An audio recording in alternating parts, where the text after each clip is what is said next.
Everyone. Welcome to our second session of our Let's Talk webinar series. My name is Alex, and I am the Student Enrollment Services Assistant here at the Undergraduate Medical Education Office. Today joining me is Benji and Shakiba, both our second year students. So if you just maybe take a moment to introduce yourselves. Sure. Hi, I'm Shakiba. I did my undergrad at Western University in a Bachelor of Medical Sciences, and then I did an honor specialization in interdisciplinary medical sciences, and then I came to UT for med. Great. My name's Benji. I'm the other admissions rep for also second year medical student here.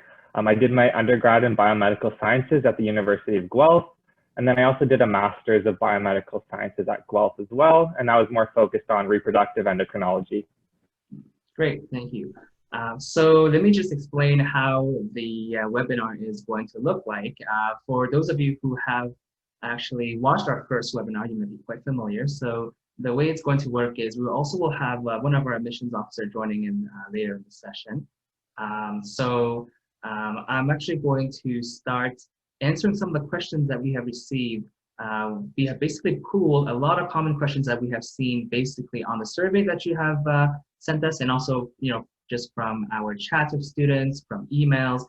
And I'm going to first talk about and respond to some of these common questions that are more technical with regards to your brief personal essays and also your ABS. And after the second portion, I'm going to ask some questions that you have for our admissions reps. That tailors more to how they actually went through the application cycle and in terms of their experiences regarding with these essays and ABS.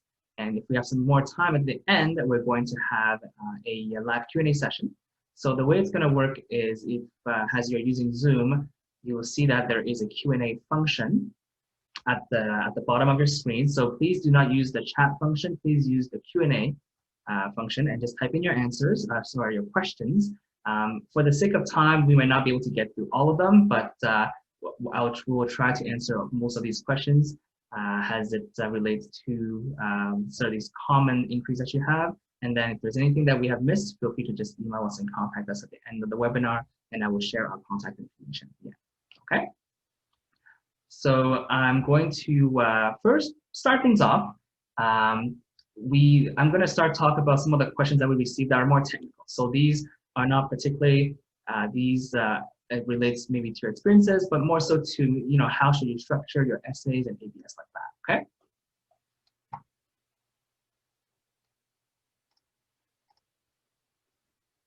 So the first question that we often receive that is quite common is as such. Can family members be used as verifiers for personal business ventures? Or maybe some of you were a caretaker for a close family member, or maybe even some solo activities like sports. These are non-structured, so can actually use family members or friends as verifiers. And to put it quite simply, the answer is yes. For when we actually, a verifier acts as someone who basically just confirms that you indeed have participated in the activity. So in that sense, if it's something that's very personal to you, maybe you were a caretaker for your grandparent, for example, and there is nobody else who could verify that activity except for your parents or maybe a family member, you can definitely put that as a verifier. It's not going to impact your application in a negative manner. This is perfectly okay. All right. Looking at the second question we have here is, can I include awards that are refused or activities that are planned to happen in the future? So what I mean is that sometimes we have prospective applicants who have awards that they have refused for various reasons, or also activities that they have planned to do past the application deadline of October 1st. So if you have an activity that you haven't started yet, but it's been planned, it's been organized, and you're, for example, going to start, let's say, October 16th, or you're able to put that on your ABS. So the answer to that is no. We are looking solely activities that you have started, from the age of 16 all the way to the deadline of the application, right? So for activities that have not happened yet, that you haven't participated yet, you should include that on your ABS. And for awards that you haven't received, that you have refused, for example, you shouldn't include that on your ABS either, okay? On to our third question.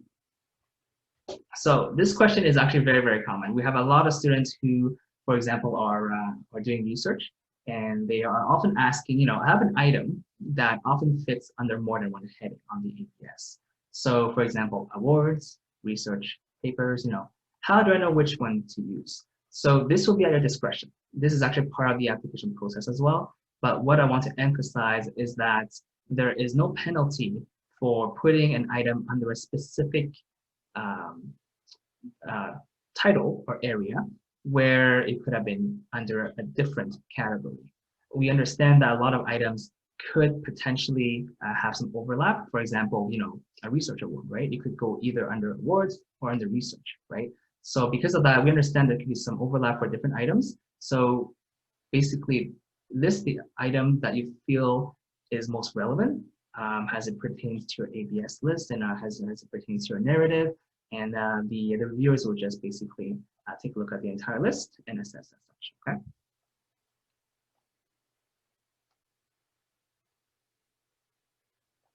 Now, we also have questions that now relates more to the ABS and the statements as well. So for example, can I mention the same activity or reference the same activity in multiple statements, in multiple ABS statements? Is that allowed? So this, once again, will be at discretion. There's no harm in particularly referencing the same activity through multiple statements, but rather what we want you to think about is typically you have a word limit for ABS statements. And the word limit is there so that you can actually have an impactful response. So if you feel that it is necessary to reference the same activity across multiple statements, you can do so. But also be aware that you only have a certain number of word count that you can use on your response. And often we want applicants to showcase their activities, to the best of their ability, right? So because of that, you want to be mindful of whether that's really what you intended for during your application. I see that our admissions officer, Leslie, has just joined us. Welcome, Leslie. Apologize for my lateness. Great, no problem. We were just going through some of the technical questions in the very beginning, and we're actually almost at the end of the list, but there's a few questions that I have saved just for you. So this is great timing. I'm actually going to start asking some of the questions right now that relates to our ABS items. So first question that we commonly receive from applicants is, can I mention multiple activities in one ABS statement? You can. It is your decision. But it is supposed to be focusing on one particular activity. I do remind you that 250 words is not long. If the activities are very similar and you feel that they need to be related, it's not going to invalidate your application, but it should at least be very similar so you can focus on what they meant to you. Great, thank you. And I've alluded that I've sort of gave us sort of a bit more information prior, but maybe you can clarify for our viewers as well. So now that we're actually talking about these ABS statements, what about if I want to mention the same activity across multiple ABS statements, and maybe potentially also in my brief personal essays? You can mention the same activity both in one of the ABS essays and also refer to it in one of the answers of your brief personal essays. Different people evaluate these sections of your application, so you're not going to have duplication there. In the 3 essays for your ABS, you should be picking individual activities. I see. Okay. Well, thank you. So next up, we have some questions that we have for our admissions reps. Okay, so these are questions that relates more on what your experience was when you were actually completing the applications as fellow applicants. So the first one we have is, so this is both, for Benji and Shakiba. did you choose what activities to include on your ABS? Yeah, so I can answer that question first. So personally, I didn't answer or fill in all the slots on my ABS because I thought really logically about what I want to include. I kind of thought what was important to me as an individual, what contributed to my characters, and how I would be as a medical student and as a future physician. So for example, this for me meant something that was more longitudinal over a couple of months, something that I spent a little bit more time on, and I was able to actually have an impact on the activity that I was doing. But that being said, not everything was science related. There were so many jobs that I've had or volunteer experiences that I did that had nothing to do with the field of medicine or science in general, just things that I enjoyed to do. I also thought about things that were non-structural, so any hobbies and passions that I had, because those also make up who you are as a person. So I included those in my ABS as well. Thank you. Benji, do you have anything you would like to add? Yeah, and just to reiterate, I applied to medical school 3 times before I got in, and the first year I applied, the ABS was limited to 48 entries, and I got nowhere close to that. I think it had maybe 32, and another friend of mine had 25 of the 48 entries, and they still got an interview to U of T. So I don't just do things that you're very dedicated about, that kind of inject character into your application so that you can get a idea and a scope of who you are as a person. So I mean, like for me, I put some of my hobbies in it as well. Like I wrote a Wine Council of Ontario test for a certificate, and I put that in there because I thought that has nothing to do with medicine, but it's just something that I enjoy. So the breadth of it is very wide, and just don't feel that you're limited into putting in what you think is the perfect doctor. Put in like all the things that you do that make who you are into your ABS, and I think that'll really shine through. Mm-hmm.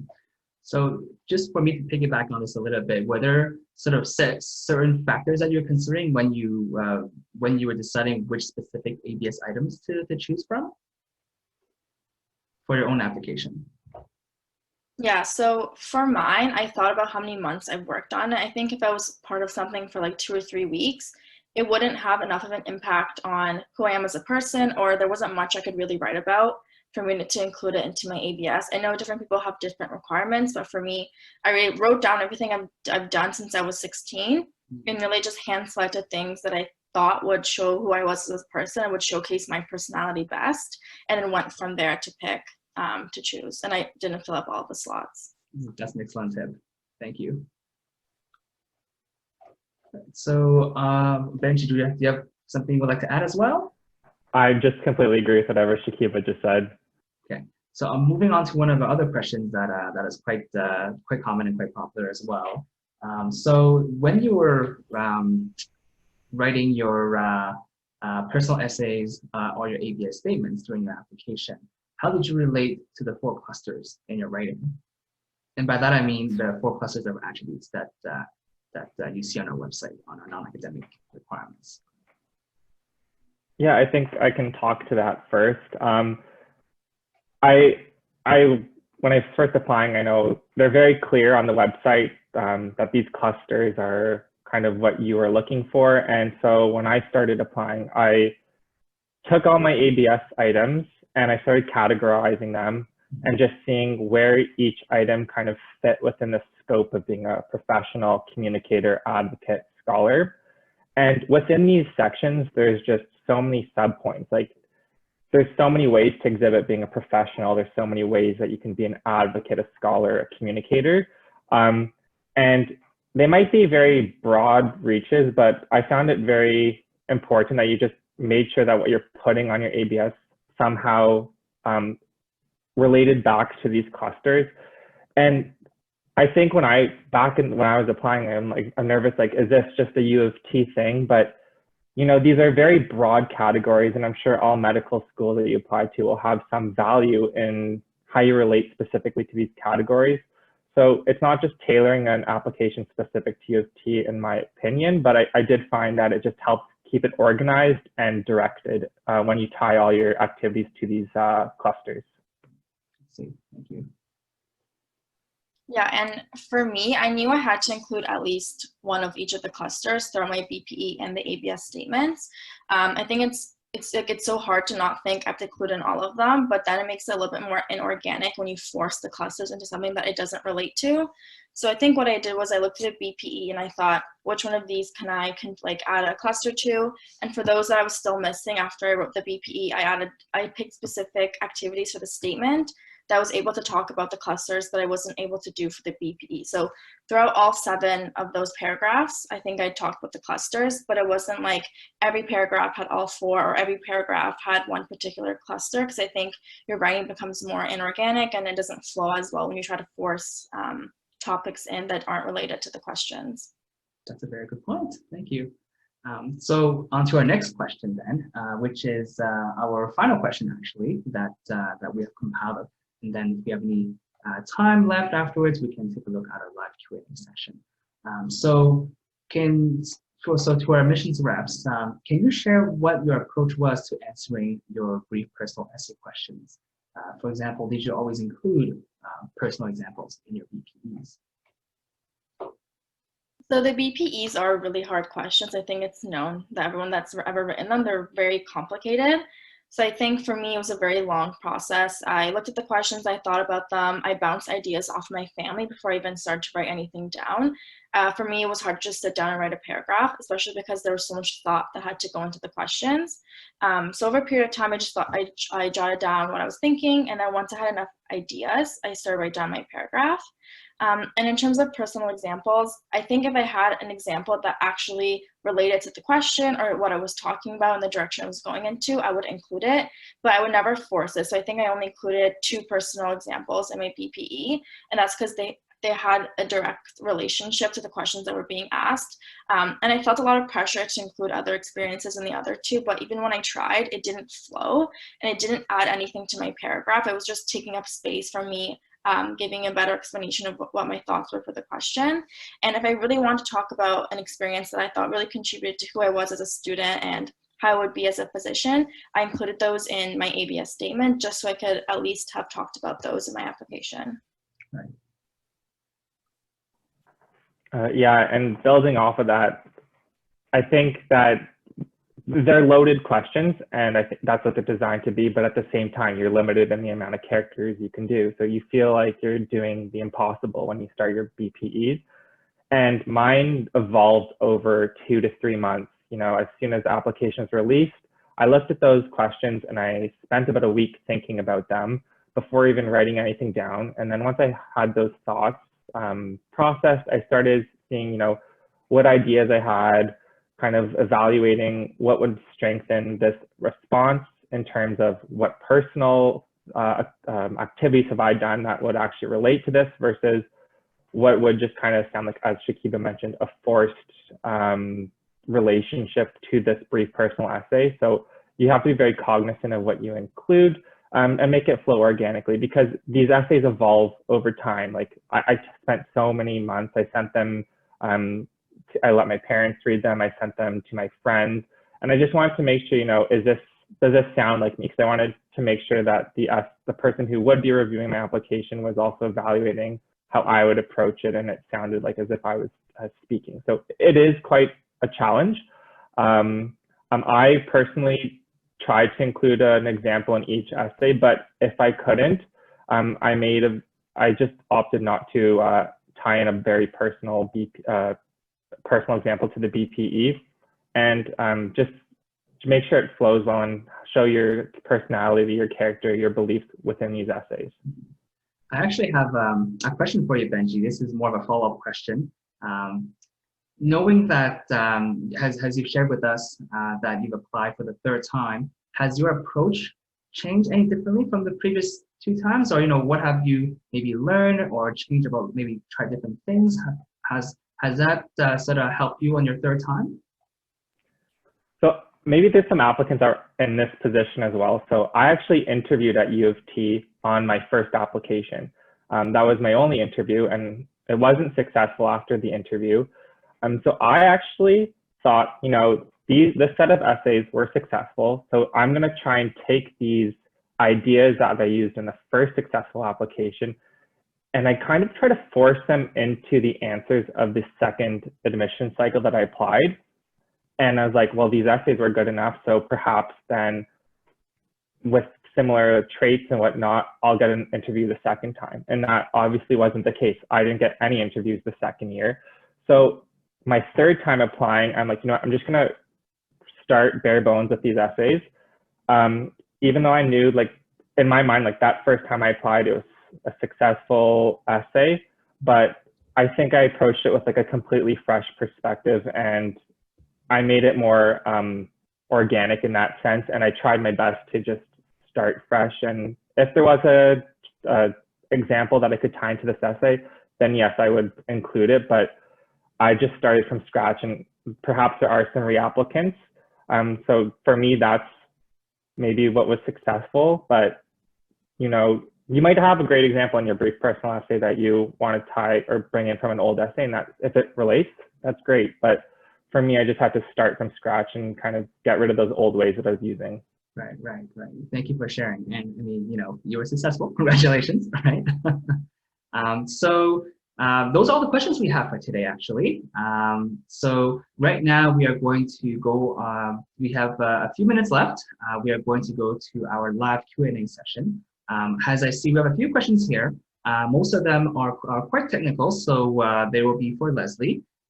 But before we start things off, I see a question that relates to our next session, actually. So we have a person who's wondering whether, you know, how does the admissions process or the application cycle looks from the perspective of an international student. So if you are an international student or international applicant, we have our next webinar actually is going to be next Thursday on September 10th, sorry, at 12 o'clock at noon. So if you're interested, you can also sign up and register. We will post a link on our, well, the link is already on our website, and then we'll send you the Zoom details a few days before the actual session. So we will actually talk about the admission cycle and requirements for international applicants, and you'll be able to ask questions as a Q&A live session next week. Okay, so I'm going to ask Leslie a few of these questions. Something that I've seen that shares some commonality here is we often have applicants, as we say, it's also on the OMSAS guidelines that in terms of your ABS activities, it has to be when you were at the age of 16 until you know, the recent application cycle or deadline, right? We have a lot of applicants who started certain activities before they were 16, but have continued to do so past the age of 16. That's perfectly fine, right? That's perfectly fine, yes. Great. So there's your answer. You can actually include these types of activities and items on your ABS list. Okay. Let me take a look at it here. Okay. This is a question that we also often sometimes get. How they actually answer, like let's say a brief personal essay or a ABS item. Sometimes we have applicants that may want to talk about, let's say, real current world events. It may have certain opinions as well. So is that acceptable? You know, when you're trying to answer a brief personal essay, you know, is it okay to have an opinion? Is it okay to actually, you know, put in your own perspective on things? Would that be frowned upon, for example? Right? I just want to clarify, to put in your own opinion on the question asked, or well, rather on, let's say, a certain issue, a certain world event like that, because a lot of applicants might want to actually chime in, right? Maybe it actually pertains to the brief personal essay question as well, right? Right. It's perfectly fine to have an opinion. Again, I want to remind the applicants that the essay limit is 250 words. So if the opinion, it does support the answer you want to give for the question in the BPE, that's fine. It's, as I say, perfectly fine to have an opinion. But you should really focus on the question at hand and think about answering that, and think about in relation to the 4 clusters as well. So in the end, applicants should also take into account whether they're actually answering the question as well. That is correct, yes. Right. Okay. Ask one more question.